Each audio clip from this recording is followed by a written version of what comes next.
Glória a Deus. Cumprimento a todos com a paz do Senhor, amém? Amém. Convido os irmãos a abrirem a palavra de Deus em Lucas, um nome que eu gosto muito. Lucas capítulo 8, versículo 40. Amém? Amém. Diz assim a palavra do Senhor. Ao regressar Jesus, a multidão o recebeu com alegria, porque todos o estavam esperando. Eis que veio um homem chamado Jairo, que era chefe da sinagoga, e prostrando-se aos pés de Jesus. Pode repetir isso comigo? E prostrando-se aos pés de Jesus. Mais uma vez. E prostrando-se aos pés de Jesus, lhe suplicou que chegasse até a sua casa, pois tinha uma filha única de 12 anos, que estava à morte. Agora a gente pula para o versículo 49, do mesmo capítulo 8, do versículo 49. Falava ele ainda, quando veio uma pessoa da casa do chefe da sinagoga, dizendo: tua filha já está morta, não incomodes mais o mestre. Mas Jesus, ouvindo isto, lhe disse: não temas, crê somente, e ela será salva. Tendo chegado à casa, a ninguém permitiu que entrasse com ele, senão Pedro, João, Tiago, e bem assim o pai e a mãe da menina. E todos choravam e a pranteavam, mas ele disse: não choreis, ela não está morta, mas dorme. E riam-se dele, porque sabiam que ela estava morta. Entretanto, ele, tomando-a pela mão, disse-lhe em voz alta: menina, levanta-te. Voltou-lhe o espírito, ela imediatamente se levantou, e ele mandou que lhe dessem de comer. Seus pais ficaram maravilhados, mas ele lhes advertiu que a ninguém contassem o que havia acontecido. Amém? Aleluia. Pode tomar assento. Então, nós lemos um texto que é bem conhecido, mas ninguém nasce sabendo, né? Eu lembro que quando eu chegava na casa de Deus, na minha conversão, lá no comecinho, muitas vezes o pregador começava a pregar a metade da história e ele dizia: já como todo mundo sabe, né? E eu pensava: eu não sei nada. E ele começava no meio da história e eu já me perdia todo. Já não sabia mais de onde ele começou, por que aquilo tudo estava acontecendo. Então, primeiro eu vou explicar o texto. A Bíblia mostra que tinha um homem chamado Jairo. Qual é o nome dele? Jairo. E esse homem era chefe da sinagoga. Ele era o responsável, como se fosse o responsável de uma congregação, o responsável de uma igreja. E ele foi correndo até Jesus porque a sua filha estava com uma doença muito grave, estava à beira da morte. Ele foi correndo até Jesus. Quando ele chegou lá, ele se prostrou aos pés do Senhor Jesus Cristo e ele disse para o Senhor: Senhor, vai comigo vamos até lá em casa. Assim que tu estender a tua mão sobre ela, ela vai ser curada. Foi isso que ele falou para Jesus. E Jesus foi com ele, estava indo com ele. Só que no meio do caminho a gente vê que a mulher do fluxo de sangue se atravessou, recebeu o milagre dela e pegou a sua oportunidade, né? Porque não é porque o outro vai viver o milagre que isso te impede de viver também, né? Deus pode operar milagre na vida de todos aqui nessa noite, se Ele quiser e se Ele encontrar fé no teu coração. Então, o milagre do outro não impede o nosso milagre. E ela então recebeu o seu milagre e nisso veio a notícia de que a menina havia morrido. E a pessoa que deu a notícia, a gente vê que tinha, entre aspas, né, sendo irônico, era muito delicado, né? Ele disse: a tua filha já morreu, não incomode o mestre. Onde é que já se viu dar uma notícia terrível dessa forma, né? Não incomoda mais o mestre, a tua filha já morreu. A gente vê que essa pessoa, infelizmente, chamava Jesus de mestre, mas por educação, porque dificilmente um discípulo de Cristo seria tão frio nas suas palavras. Com certeza teria mais amor, teria misericórdia em dar uma notícia tão delicada, sim ou não? Mas a pessoa foi com um machado na raiz e não quis nem saber. Mas a gente vê que Jesus tranquilizou o coração dele e disse para ele: não, fica tranquilo, crê somente. E quando eles chegaram lá, a gente vê que o milagre aconteceu, ela foi ressuscitada. Então, essa é a explicação do texto. Quem aqui já viu um filme, que o filme começa com uma cena e daqui a pouco aparece aquela frase bem assim, ó, 20 anos antes, ou 3 anos antes. Quem já viu isso? Levanta a mão. Levanta a mão. É mais ou menos assim. Eu comecei lá no final e agora a gente vai voltar 20 anos na história. Quantos anos? 20. Quantos anos? 20. 20 anos, mais ou menos 20 anos. Presta bastante atenção, que eu creio que tu vai entender tudo nessa mensagem. Eu só preciso da tua atenção. Amém? Levanta a mão bem alto quem vai prestar bastante atenção. Levanta a mão quem vai prestar atenção. Amém. Só não levantou a mão quem não estava prestando atenção. Então, imagina, tinha um jovem que ele ia todo sábado, ele ia até a sinagoga, que era como se fosse a igreja, a congregação deles. E ele ia com a sua família e ele ficava encantado, ficava maravilhado com a forma com que os rabinos, os mestres da época, eles ensinavam a palavra de Deus. Ele ficava encantado com aquilo.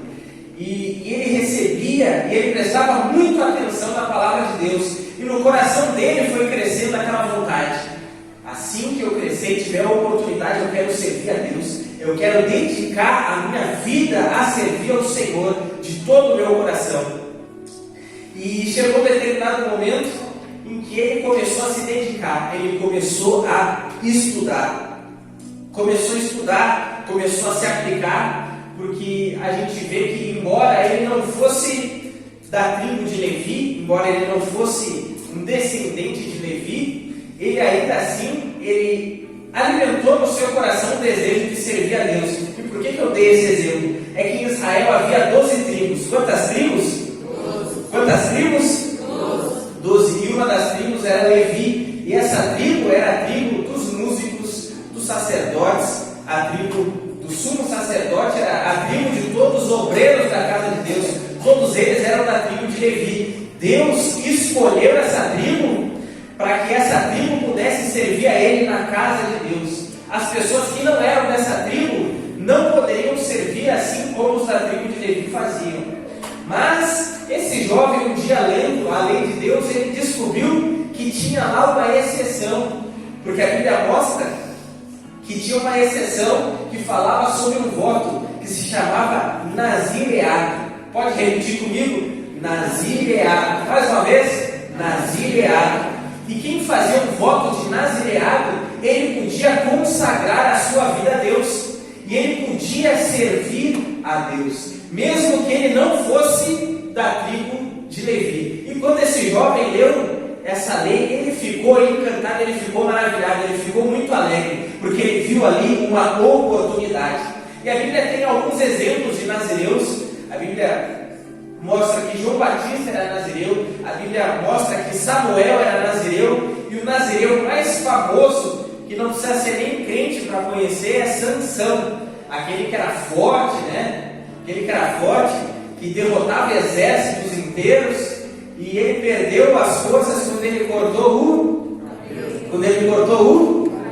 E ele era muito forte, sim ou não? Sim. Mas ele não era musculoso. Ele era forte, mas ele não era musculoso. Eu creio que ele era magro, não chega a ser que nem eu, assim, que é um exagero. Mas ele era um pouquinho só mais forte que eu, mas ele não era muito musculoso. Porque as pessoas perguntavam, qual é o segredo da tua força? Ninguém perguntava, né, como é que é o teu treino, qual é a academia que tu vai. Ninguém perguntava isso, mas as pessoas perguntavam qual é o segredo da tua força. Porque as pessoas percebiam que era algo sobrenatural, era algo surreal, era algo que não se explicava fisicamente, era algo que as pessoas olhavam e não conseguiam entender como é que ele podia ter tanta força. Então, Sansão também era nazireu.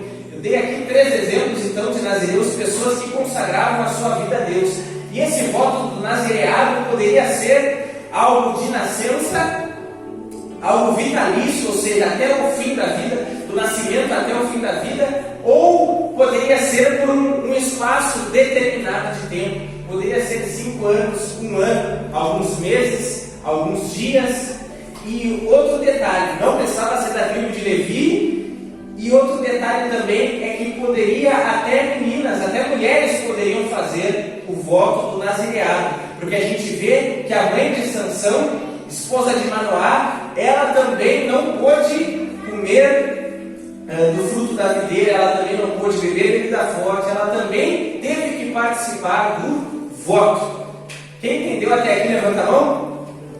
Então, esse jovem da história, ele viu no voto do nazireado uma oportunidade. Ele pensou: eu vou consagrar a minha vida a Deus, porque no coração dele, ele tinha um desejo ardente de servir a Deus. É mais ou menos como os filhos de Corá no Salmo de número 42, que eles pegaram a caneta e eles começaram a escrever dizendo: assim como a corça anseia, ou brama, ou dependendo da versão, suspira pela corrente das águas, assim a minha alma suspira por ti, ó Deus, quando eu irei me apresentar diante da face de Deus. Ou como Davi escreveu no Salmo de número 63: ó Deus, tu és o meu Deus, de madrugada te buscarei, a minha alma tem sede de ti, a minha carne te deseja muito, em uma terra seca, cansada, onde não há água. Ou seja, esse jovem, ele tinha sede de Deus, ele amava a Deus ardentemente, ele queria estar sempre buscando a Deus o tempo todo, se consagrando. E uma pessoa que consagrava a sua vida a Deus era uma pessoa que vivia em pureza, santidade, uma pessoa que se afastava de tudo aquilo que poderia afastar ela de Deus. Vou repetir: uma pessoa que consagra a sua vida a Deus é uma pessoa que se afasta de tudo que pode afastar ela de Deus. Isso é santidade. E a Bíblia diz que sem santificação ninguém verá a Deus.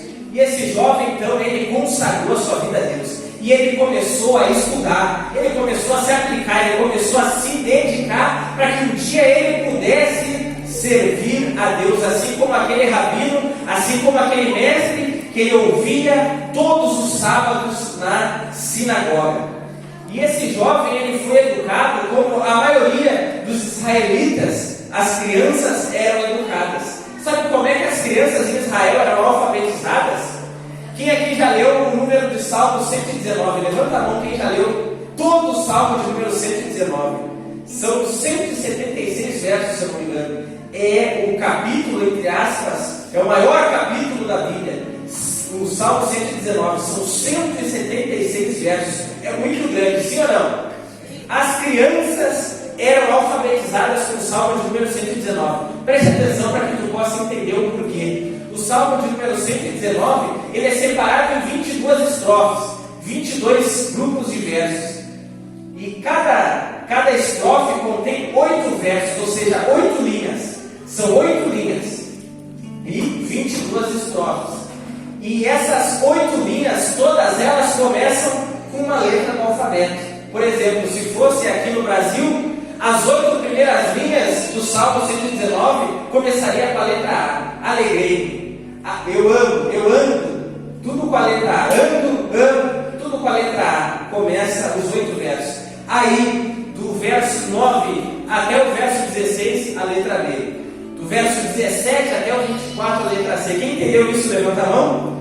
Era assim que eles alfabetizavam as crianças com o Salmo 119, porque assim a criança decorava o alfabeto e, ao mesmo tempo, a criança, além de ser alfabetizada, ela já era desde criança ensinada a amar a palavra de Deus. Quem nunca leu o Salmo 119, leia. E quem já leu, leia de novo, fica de tema de casa, porque esse salmo é o salmo que mais nos ensina a amar a palavra de Deus. É no Salmo 119 que está escrito: lâmpada para os meus pés e luz para os meus caminhos é a tua palavra. Outro verso também diz: como o jovem pode guardar puro o seu caminho, guardando ele conforme a palavra de Deus. É no Salmo 119 que também está escrito: guardei a tua palavra no meu coração para não mais pecar contra ti, ó Deus. É no Salmo 119 que o salmista escreve dizendo que ele tem muito prazer na palavra de Deus e que ele superou os seus mestres, porque ele amava a palavra de Deus e lia ela todos os dias. É o Salmo 119 que, além de alfabetizar as crianças em Israel, também ensinava elas desde criança a amar a palavra de Deus. Levanta a mão quem aqui ama a palavra de Deus. Levanta a mão quem, seja sincero, levanta a mão quem ama a palavra de Deus.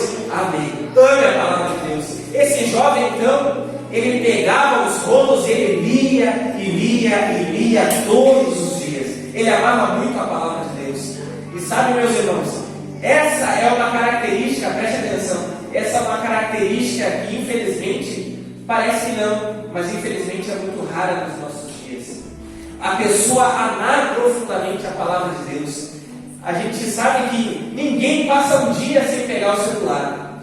Mas olha, eu tenho lá minhas dúvidas se alguém todos os dias leia a palavra de Deus. Quem dera todos os cristãos do nosso país não ficassem um dia sem ler a Bíblia. A gente não fica um dia sem comer, a gente se alimenta, a gente não precisa nem colocar na agenda que a gente precisa tomar café, que a gente precisa almoçar, que a gente precisa tomar café da tarde, jantar. Mas às vezes que isso alimenta o nosso corpo físico, mas às vezes a gente esquece de alimentar o nosso espírito. E o que alimenta o nosso espírito é a palavra de Deus. Jesus, ele falou para o diabo bem assim: nem só de pão viverá o homem, mas de toda a palavra que sai da boca de Deus.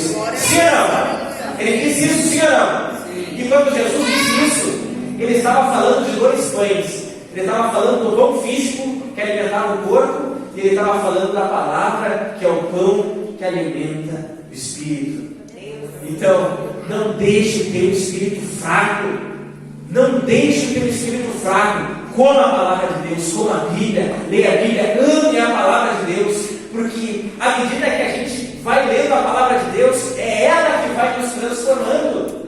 Algumas coisas que são difíceis a gente deixar, algumas coisas que muitas vezes parecem que nos aprisionam, à medida que a gente vai lendo e lendo e lendo a palavra de Deus, aquilo vai perdendo força, a gente vai sendo liberto. É por isso que a Bíblia diz: conhecereis a verdade vos libertará. E Jesus ainda vai dizer: Pai, santifica-os na verdade, a tua palavra é a verdade. Então ame a palavra de Deus, ame a palavra de Deus, não passe um dia sem ler a palavra de Deus. A Bíblia fala, João capítulo 1, no princípio era o verbo, e outra versão diz: no princípio era a palavra, e diz: o verbo estava com Deus e o verbo era Deus. E outra versão diz: e a palavra estava com Deus e a palavra era Deus. E mais embaixo diz: e o verbo se fez carne, ou a palavra se fez carne. Está falando da encarnação de Cristo. Ou seja, um dos nomes do Senhor Jesus Cristo é verbo, é palavra. Então, um dos nomes de Jesus é palavra. Agora pensa comigo, um dia sem a palavra seria um dia sem Jesus? Um dia sem a palavra seria um dia sem Jesus? Não precisa responder, pense comigo. Se tu pensar, eu creio que amanhã, a partir de amanhã ou a partir de hoje, tu não vai ficar um dia sem ler a Bíblia. Levanta a mão quem entendeu até aqui. Levanta a mão bem alto. Amém? Amém até aqui? Então esse jovem amava a palavra de Deus. Ele amava. Ele foi ensinado desde criança a amar a palavra de Deus. Então, ele comia o rolo. Ele abria o rolo, ele lia. Não só para saber mais. Não para saber mais que os outros, mas era porque ele amava a Deus. Aí chegou um dia que ele estava no templo, porque no templo tinha o átrio dos nazireus. Era um compartimento específico dentro da casa de Deus, onde a gente entra e todo mundo está no mesmo lugar, no mesmo ambiente. Preste atenção aqui, senão tu não vai entender o restante. Preste atenção, olha nos meus olhos, preste bem atenção. Só que naquela época o templo era cheio de salas diferentes. Tinha sala que ficava, tinha uma parte que ficava só as mulheres, tinha uma parte que ficava os levitas, uma parte que ficavam os sacerdotes, e tinha uma parte que ficavam os nazireus, o átrio dos nazireus. E um dia esse jovem, ele estava na casa de Deus, estava lá no átrio dos nazireus. Esse dia era um dia especial, era a Páscoa. Poucos dias atrás foi Páscoa, e era Páscoa também. Ele está lá, foi na casa de Deus, foi adorar a Deus, porque era um dia de Páscoa. E quando ele chegou lá, teve algo especial também nesse dia, porque muitos adolescentes foram fazer um teste. Agora redobre a sua atenção. Muitos adolescentes foram fazer teste, porque quando o adolescente os meninos tinham de 12 para 13 anos, eles faziam um teste que se chama Bar Mitzvah. que ele mostrava o quanto ele conhecia da palavra de Deus. Ele fazia uma leitura pública e inclusive ele respondia algumas perguntas, porque a partir dos 12 anos, a partir dos 13 anos, de 12 para 13 anos, ele iria cultuar junto com os adultos, e mais, ele tinha uma responsabilidade sobre ele, como se fosse de adulto, ou seja, ele já respondia por crime, já como se fosse um adulto. Ele já era considerado maduro com 13 anos de idade. As pessoas olhavam para ele e já não passavam a mão por cima, mas olhavam para ele quase como se fosse um adulto. Quem entendeu, levanta a mão. E lá estava, os irmãos não vão ficar com dor no ombro, né? De tanto levantar a mão. E ele estava lá vendo, esse jovem estava lá vendo os adolescentes sentando. Ele era mais velho e já tinha passado por aquele teste ali. E de repente chegou um jovem diferente. Aquele jovem estava sem os seus pais. Os seus pais esqueceram ele. Seus pais foram até Jerusalém para cultuar, era dia de Páscoa. E os seus pais acabaram pegando a comitiva, não sei se como é que foram, era uma caravana, de repente os pais foram embora e acabaram esquecendo o filho lá na cidade. E esse menino chegou lá sozinho na casa de Deus, e esse menino começou a recitar a palavra de Deus. E olha, preste atenção aqui, ó. Esse menino não errava nem uma vírgula e nem um ponto. Ele sabia tudo de cor. Sabia tudo de cor, não errava nada, nem uma vírgula e nem um tio. Assim como mais tarde está escrito lá em Apocalipse, que ele mesmo disse mais tarde, quando adulto, que nem uma vírgula, nem um i, nem um tio cairá da lei, sem que tudo se cumpra. Então ele sabia tudo de cor. E ele falando, e os mestres começaram a ficar na volta dele, prestando atenção. Como é que pode esse menino saber tanto? Falar tudo de cor, ele não erra nada. E esse jovem já começou a ficar nessa relação assim. Eu estou há anos estudando e dedicando, e esse menino de 12 anos sabe mais do que eu. Como é que pode isso? Não pode ser. E aí daqui a pouco os mestres começaram a fazer perguntas para aquele menino. E pasmem, aquele menino sabia tudo, respondia tudo certinho. E aqueles mestres começaram a pensar, mas de onde é que saiu esse menino? Qual é a profissão do teu pai? Meu pai é carpinteiro. Mas como é que pode o filho do carpinteiro saber tanto? A maioria dos carpinteiros são analfabetos. Como é que pode esse menino saber tanto assim?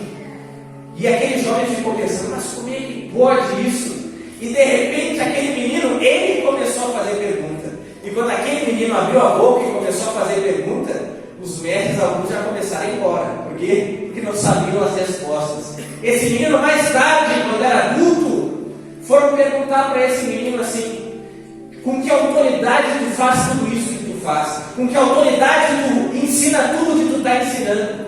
Quem é que te deu tal autoridade? E aquele menino de 12 anos, agora já adulto, ele disse assim: eu respondo para vocês se vocês me responderem uma pergunta.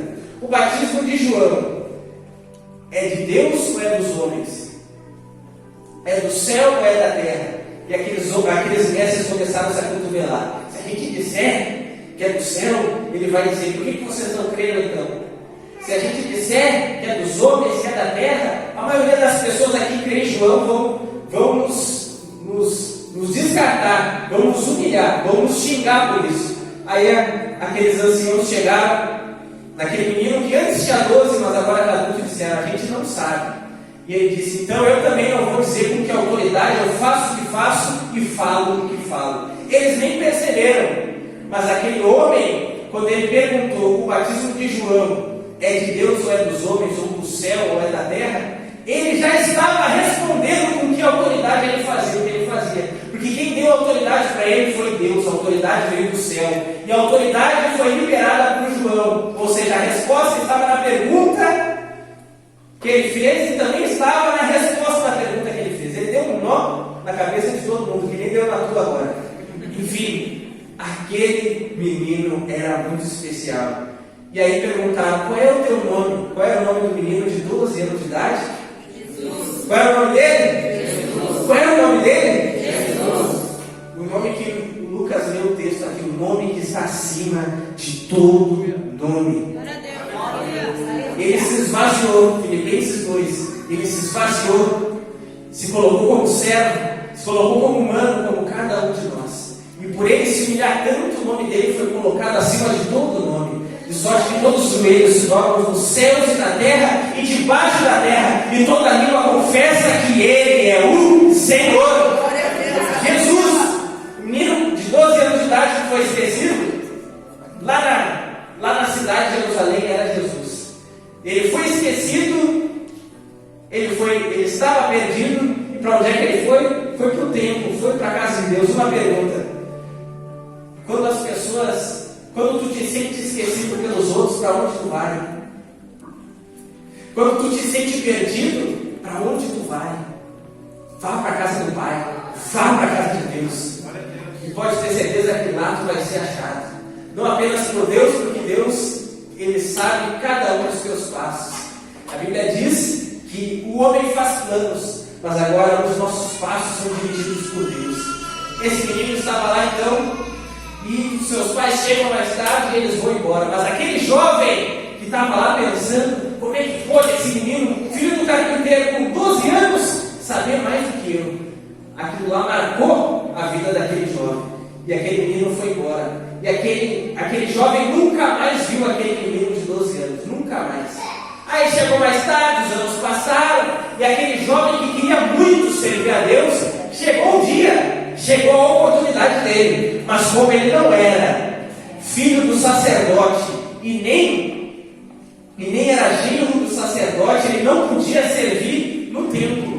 Aí sabe o que fizeram? Já que ele era muito estudioso, deram para ele uma sinagoga para ele cuidar. Ou seja, ele não podia ficar na matriz, na igreja grande, tinha um monte de gente, mas colocaram ele numa congregação menor, para que lá ele pudesse servir a Deus. E ele estava feliz da vida, porque para ele não importava a quantidade de pessoas, o que importava para ele era que aquilo que ele fazia era para Deus, e por amor a cada pessoa que frequentava aquela sinagoga, aquela congregação.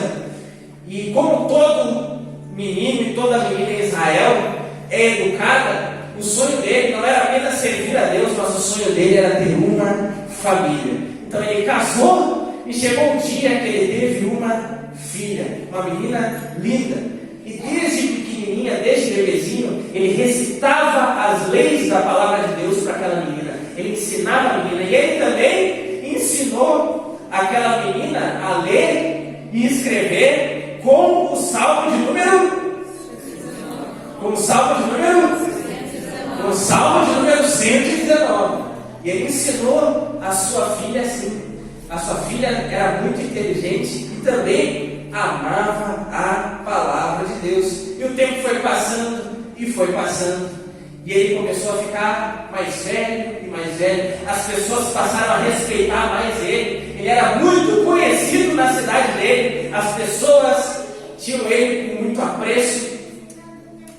Mas chegou um dia que a filha dele estava com 12 anos. De repente a filha dele ficou com uma doença muito grave. Ele, quem sabe, recorreu aos médicos, ninguém pôde curá-lo.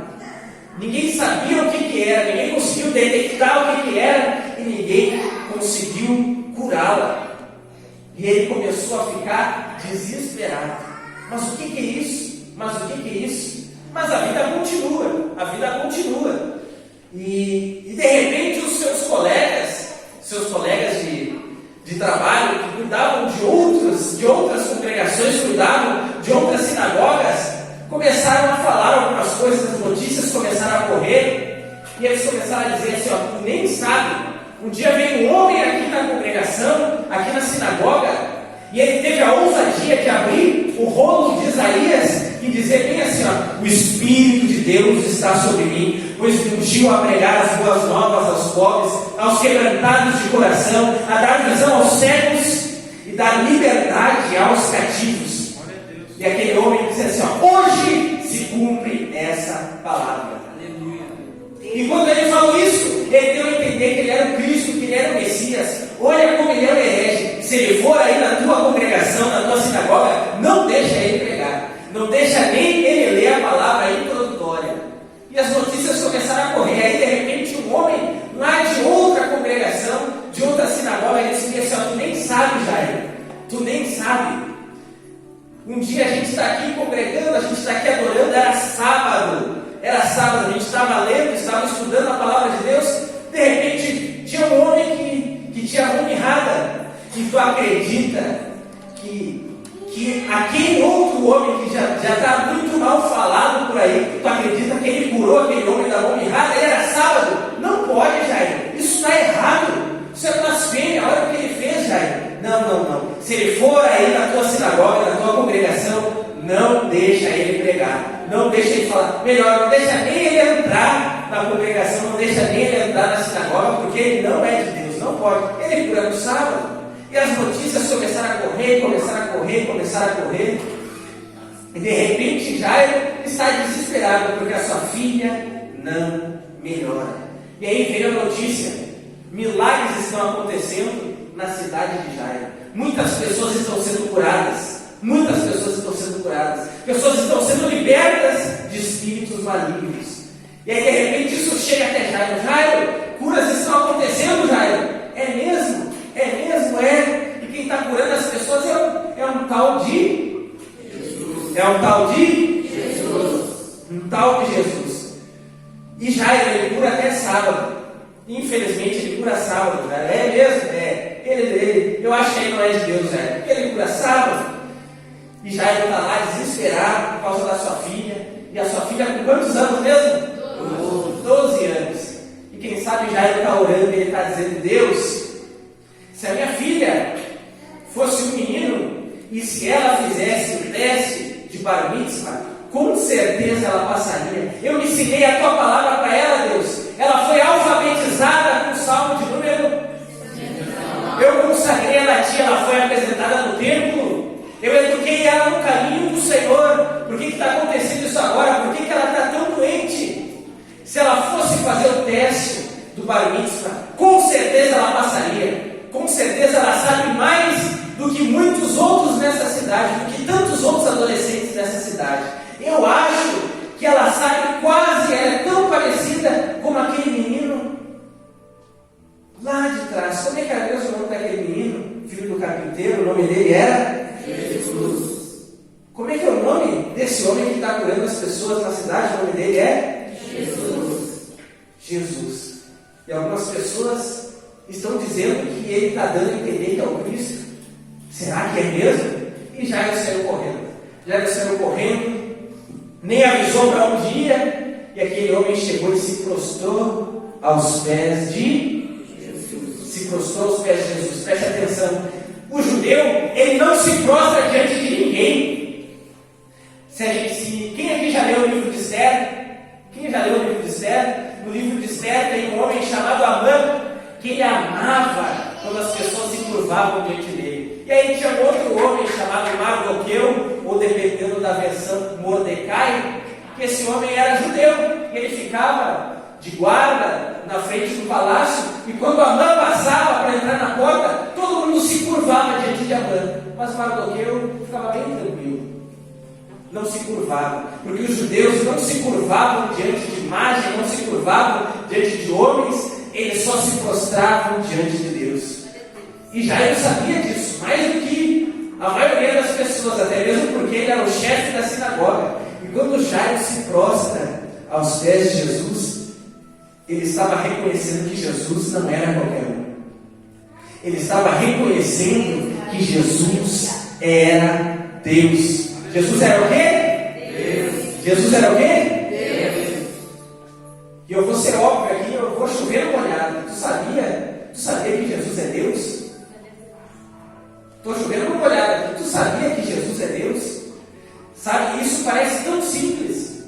E para alguns podem parecer algo bobo, mas vocês sabiam que esse tipo de conhecimento e essa revelação que diferencia quem está vivo e quem está morto? É isso que faz a diferença. Se a gente sair batendo de porta em porta por aí e a gente perguntar para as pessoas: tu conhece Jesus? A maioria delas vai dizer: sim, esses dias tem o filme dele na Páscoa. Sim ou não? Ai, que judiaria que fizeram com ele lá na cruz, né? Me deu uma vontade de pegar aqueles soldados. A maioria das pessoas vai dizer isso. Por quê? Porque essas pessoas pessoas elas têm a informação. Um dia Jesus estava no barco com os discípulos e ele perguntou: quem as pessoas estão dizendo que eu sou? Aí umas pessoas diziam: uns dizem que o Senhor é João Batista, outros dizem que o Senhor é Elias, que o Senhor é Jeremias, ou um dos profetas que ressurgiu. E Jesus disse: e vocês? Quem vocês dizem que eu sou? E aí Pedro disse: tu és o Cristo, o Filho do Deus vivo. E Jesus respondeu bem assim para ele: bem-aventurado és tu, Simão Bar-Jonas, porque não foi carne e sangue que te revelou, mas foi o meu Pai que está no céu. A maioria das pessoas na terra que já ouviu falar de Jesus tem a informação, mas não tem a revelação. Qual é a diferença da informação e da revelação? Quem tem a informação tem informação só aqui. Ah, Jesus, aquele que morreu na cruz. Mas acha que é uma história, acha que é uma lenda. A história em si, a matéria que a gente estuda na escola, ela não nega a existência de Jesus. Tanto que tem anos antes de Cristo e anos depois de Cristo. E até mesmo não pode negar, porque há mais documentos que falam da existência de Jesus do que da existência de Aristóteles, do que da existência de filósofos. Há muitos registros falando de Jesus, registros originais e manuscritos muito antigos. Se a história negasse a existência de Jesus, deveria negar a própria história. Entendem isso, sim ou não? Seria um tiro no pé. Então a história não nega a existência de Jesus, mas a história não reconhece que Jesus era Deus. E é isso que faz toda a diferença. Porque quando uma pessoa tem a revelação de que Jesus não era qualquer um, mas que ele era realmente Filho de Deus e era Deus, a vida dessa pessoa ela nunca mais é a mesma. Eu vou dar um exemplo aqui, não se escandalizem. Parece bobo, mas se tu entender isso aqui, vai fazer toda a diferença. Quem aqui conhece o Homem-Aranha? Levanta a mão. Quem conhece aquele personagem Homem-Aranha? Levanta a mão bem alto. Conhece, né? Amém. Quem criou o Homem-Aranha foi um homem chamado Stan Lee. Faz uns 3 ou 4 anos que ele morreu. E esse personagem é muito famoso, né? E a maioria dos filmes da Marvel sempre tem uma cena, agora não tem mais, né? Mas sempre tem uma cena que o Stan Lee aparece dentro do filme. Uma cena aleatória. É segundos, alguns segundos aparece o Stan Lee ali. Tem um filme lá dos Vingadores que ele aparece num carro, ouvindo um rock e ele dá risada no volante. É uma cena muito rápida. Em todos os filmes ele aparece. Aparecia, se tiver filme novo não aparece mais. Aparecia. O Criador aparece dentro, o Criador dos personagens aparece junto com os personagens dentro da história. Ou seja, aquele que criou toda a história, aquele que criou todos os personagens, aquele que criou os poderes de cada um dos personagens, ele aparece dentro do filme, numa cena muito rápida. Entenderam isso, sim ou não? Imagina que numa cena que durou 33 anos. Uma cena que durou quantos anos? 33. Uma cena que durou 33 anos. O Criador, ele se colocou como um personagem dentro da criação. O Criador, que é Deus, ele se tornou participante da sua criação. Aquele que era Deus, que estava sentado no alto e sublime trono, ele vestiu essa carcaça aqui, o corpo humano, se fez homem como cada um de nós. Ele apareceu numa cena durante 33 anos. E na cruz ele morreu. Assim como Stan Lee aparecia numa cena dentro do filme que ele criou os personagens, assim Deus apareceu na história da humanidade. Durante 33 anos ele se fez um personagem. Quem entendeu isso? E Deus se tornou um personagem da história na pessoa de Jesus Cristo. Jesus não era qualquer um. Jesus era e é Deus. Ele era e é Deus. E quando a gente crê nisso, a nossa vida nunca mais é a mesma. Porque quando a gente tem só a informação, a gente só se comove com a história, a gente só se comove com o filme, mas a gente não vive o Evangelho, a gente não pratica o Evangelho. Mas agora, quando a gente tem a revelação, a gente pensa: como assim? Deus se fez carne e Ele morreu por mim, um Deus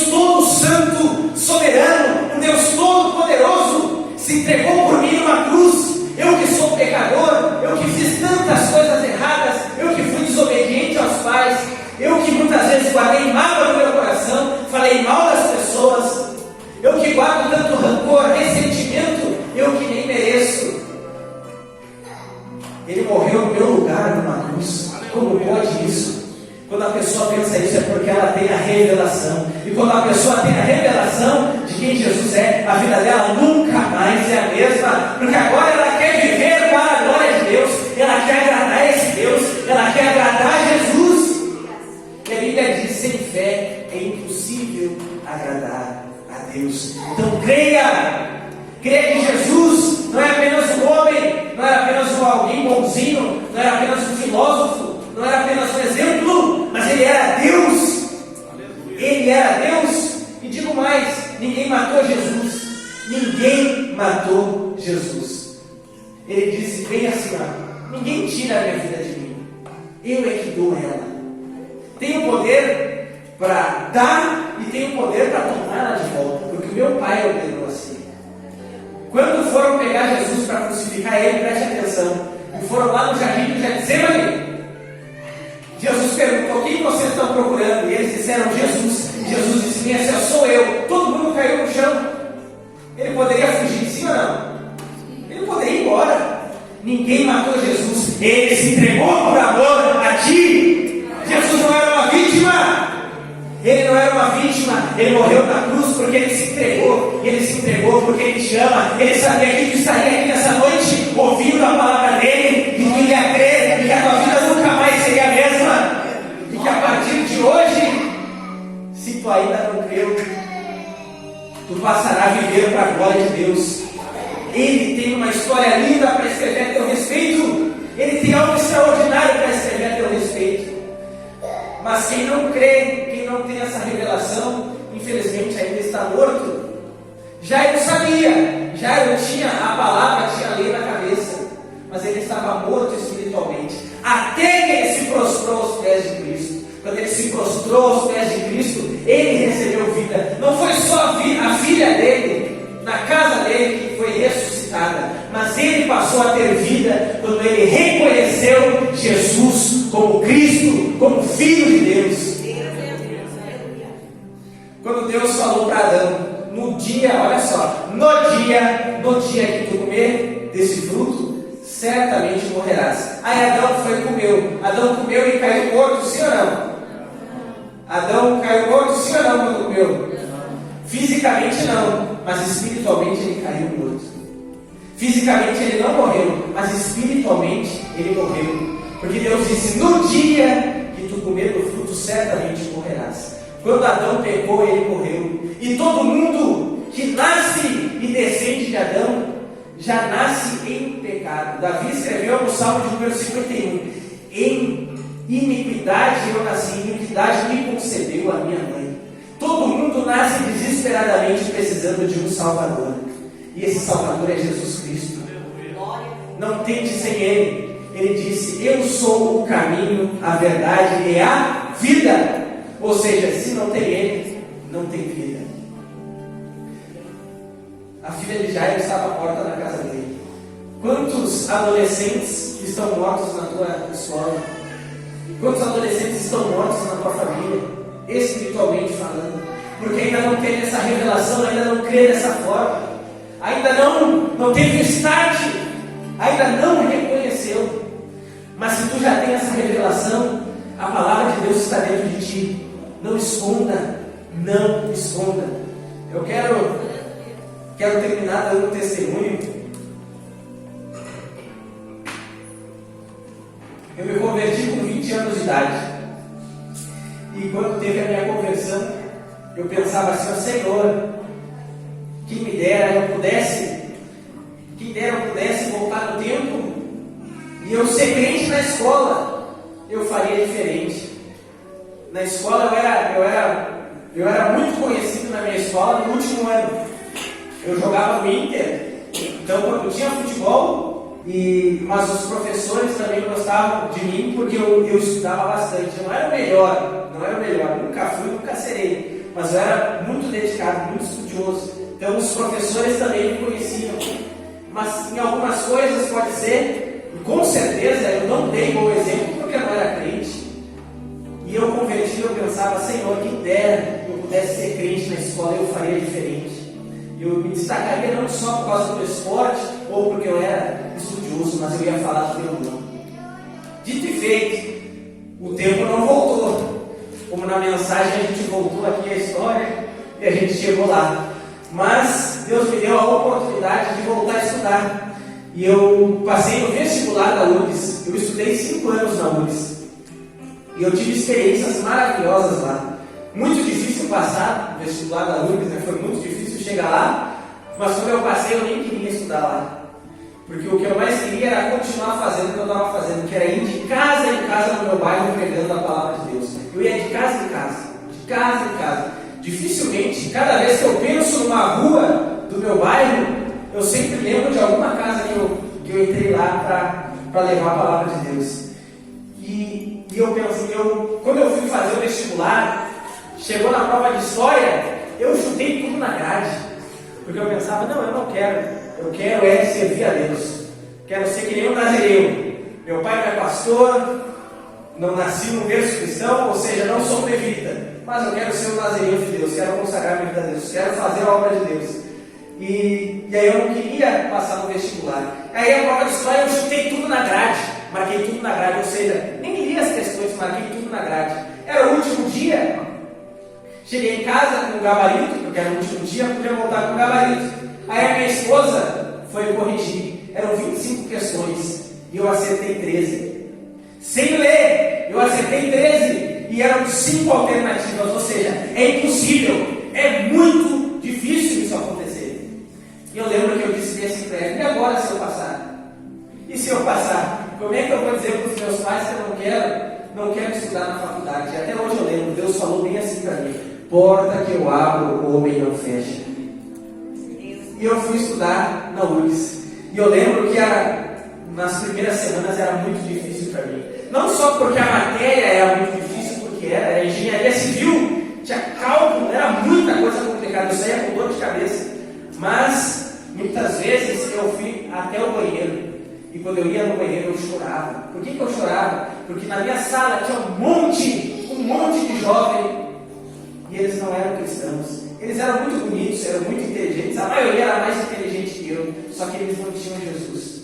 E eu chorava no banheiro. E eu dizia, Deus, a minha vontade era estar indo de casa em casa, agora lá no meu bairro. O que eu estou fazendo aqui? O que eu estou fazendo aqui? E aí um dia eu estou no pátio. E aí um homem estava vendendo bala. E ele disse bem assim para mim, faz 38 anos que eu vendo bala aqui, dentro da URGS. E na hora me veio a Bíblia na cabeça, né? Aí eu contei para ele a história do homem que estava há 38 anos na beira do tanque de Betesda, né? E ali foi o start. Eu contei para ele a história, preguei para ele, ele recebeu a palavra. E quando vê, cada vez que tinha o recreio, vamos dizer assim, o intervalo, era 1 hora de intervalo, eu nem ia almoçar e eu ficava dando volta no campus, indo cada pessoa, contando uma história, assim como vocês ouviram nessa noite, uma história. E pregando a palavra de Deus. Não dava nome para os personagens. Só no final da história, quando era uma moça que eu vi, eu falava da mulher que estava na beira do tanque querendo pegar água, a mulher samaritana. Só no final da história eu dizia, e era Jesus que estava falando com ela. Algumas pessoas choravam, outras não gostavam. Mas se não gostavam e iam embora, né, já tinham ouvido tudo. Então essa era a estratégia que Deus me dava. Contar uma história e no final dar nome aos personagens. Eu comecei com uma pessoa, daqui a pouco eu comecei com 2, daqui a pouco eram 3 pessoas sentadas no banco, daqui a pouco eram 6, daqui a pouco eram 10, daqui a pouco eram 20 pessoas sentadas numa escadaria, daqui a pouco era 30 de uma vez só, daqui a pouco era 50, daqui a pouco eu estava entrando nos diretórios acadêmicos, que é uma sala, por exemplo, quando tinha o pessoal da engenharia, tinha a sala que era só o pessoal da engenharia, só estudante. O professor entrava lá, tinha mesa de sinuca, eles ficavam ouvindo música, e eu chegava lá, pedia atenção, dizia que tinha uma história para contar, eles prestavam atenção, baixavam o som, e ali eu começava a história e pregava.